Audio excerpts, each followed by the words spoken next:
కుమ్మర్ల అభివృద్ధి సంక్షేమ సమితి వారి ఆధ్వర్యంలో మొట్టమొదటి మహిళా కవయిత్రి శ్రీ శ్రీ శ్రీ ఆత్మకూరి మొల్లమాంబ జయంతోత్సవాలు ఈ నెల 13వ తేదీ తారీఖున తిరుపతి కలెక్టర్ ఆఫీస్ నందు నిర్వహిస్తున్నామని ఆ సంఘ నాయకులు రవికుమార్ తెలియజేశారు.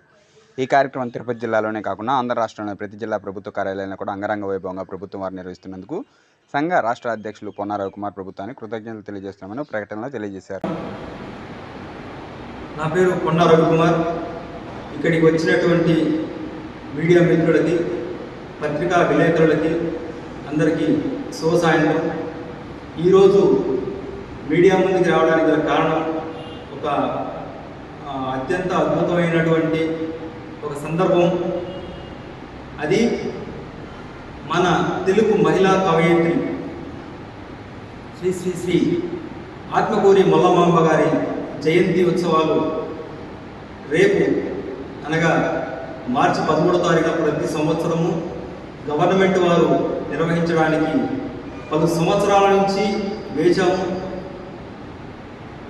ఈ సందర్భాన్ని మన ప్రభుత్వం వారు నిర్వహించడానికి చాలా సంవత్సరాల నుంచి కష్టపడిన ఫలితమే ఈ మొల్లమాంబ గారి జయంతి.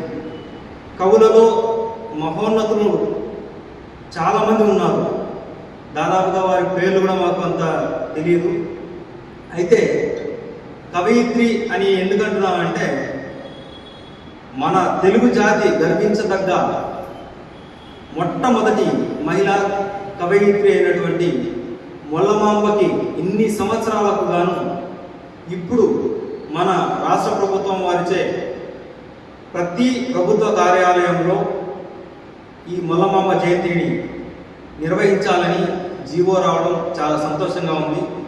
దానికి మన కుమ్మర కుల ముద్దుబిడ్డ అయినటువంటి కుల సంఘాల అన్ని ఏకమై చేసినటువంటి కృషిని మేము అందరికీ ఈ కార్యక్రమంలో ఎటువంటి అంటే చిన్న పెద్ద ధనిక భేద అనే తేడా లేకుండా అందరూ కలిసి ఈ జీవో రావడానికి కష్టపడినటువంటి ప్రతి ఒక్కరికి చేతులెత్తి నమస్కరిస్తున్నాము.